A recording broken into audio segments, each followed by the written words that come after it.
Le 15 décembre 2019, lors du pay-per-view TLC, nous assistons au dernier match TLC de la décennie.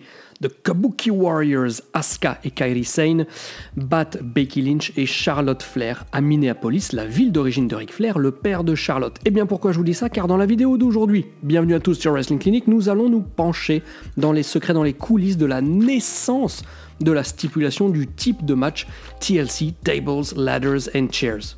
TLC, comme le nom du pay-per-view l'indique, il est basé sur un type de match, un petit peu comme le pay-per-view Money in the Bank.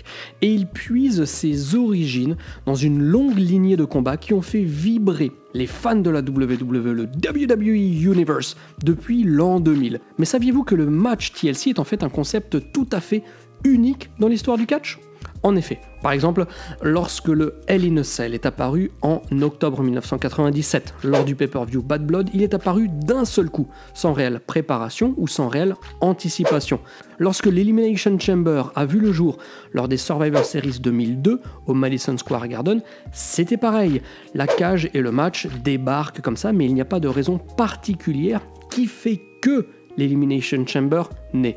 Par contre, pour le TLC, qui a vu le jour lors du SummerSlam 2000, nous avons en fait l'aboutissement de 10 mois qui auront révolutionné à tout jamais, non seulement le catch par équipe, mais le catch tout entier. Et dans cette vidéo, nous allons retracer ensemble les différentes étapes qui ont amené au premier TLC entre les Hardy Boys, les Dudley Boys et Edge et Christian, le tout pour bien entendu décrocher les ceintures de champion par équipe de la WWE, qui était la WWF à l'époque, des catcheurs dont l'influence n'aura eu d'égal que la longévité de leur carrière. Tout commence en octobre 1999, lors du pay-per-view No Mercy. Lors de ce pay-per-view, Stone Cold Steve Austin affronte Triple H en main event et le reste de la carte est assez mauvais, hormis un match. Le match de l'échelle par équipe, le premier match de l'échelle par équipe de l'histoire entre les Hardy Boys et Edge et Christian.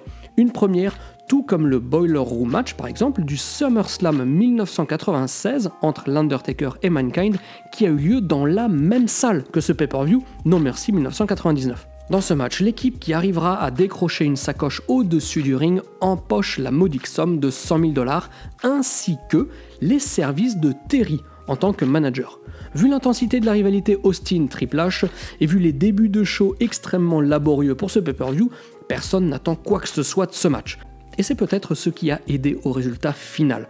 Une succession de spots inédits, des prises de risques énormes, guidées par le panache et l'audace des 4 jeunes catcheurs.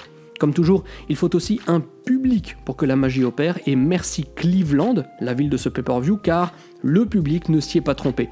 Nous avons droit à un affrontement historique qui changera à tout jamais les codes du catch par équipe et les codes du catch lors des matchs à échelle.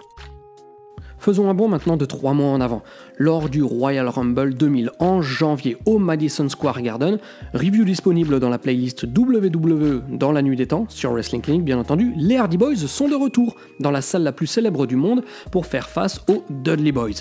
Les deux équipes s'affrontent dans un Tables match, le premier Tables match de l'histoire. Lors de ce combat, le public est conquis, car il est animé par un certain goût de la violence et il est aussi animé par des grandes influences de la ECW, très populaire à New York, et ce public réserve une ovation à quasiment chaque spot du match, un second moment historique.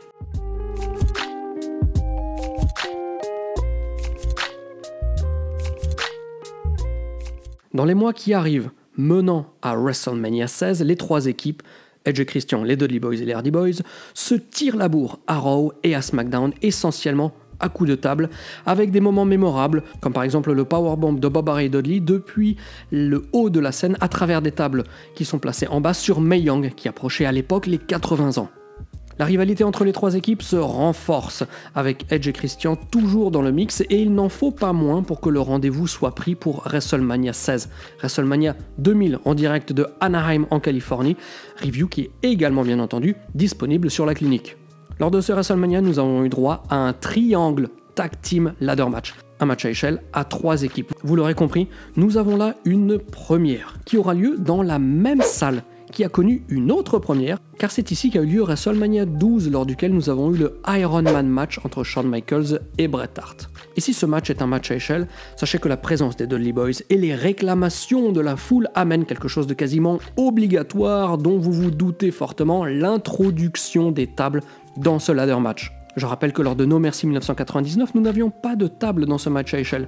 Donc, nous sommes là dans un contexte tout à fait unique, du jamais vu pour le plus grand bonheur de la foule. Tout le monde prend cher, surtout les Hardy Boys. Edge et Christian, eux, ont réalisé leur heel turn, ils sont devenus méchants tout fraîchement il y a quelques semaines à peine et remportent le match et mettent un point final à cette rivalité violente qui dure depuis 5 mois déjà.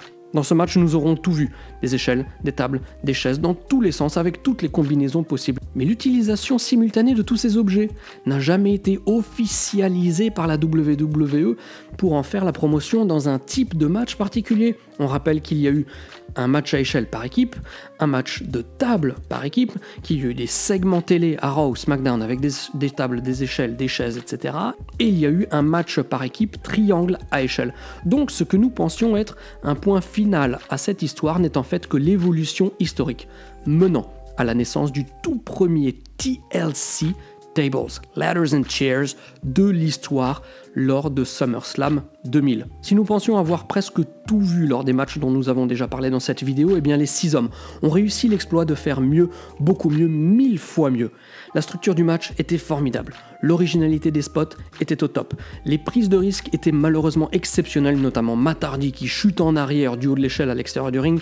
C'est un match incroyable devant une foule qui l'était tout autant, car nous étions à Raleigh, en Caroline du Nord, la ville d'origine des Hardy Boys. Donc je vous laisse imaginer le délire absolu dans la foule. Nous savons donc à présent pourquoi le type de match TLC est un cas unique dans le catch, et on peut attribuer son succès au fait qu'il n'est pas sorti d'un meeting entre scénaristes, mais a été plutôt l'aboutissement d'une rivalité incroyable et a coupé le souffle qui aura tenu en haleine les fans de la WWE pendant presque un an.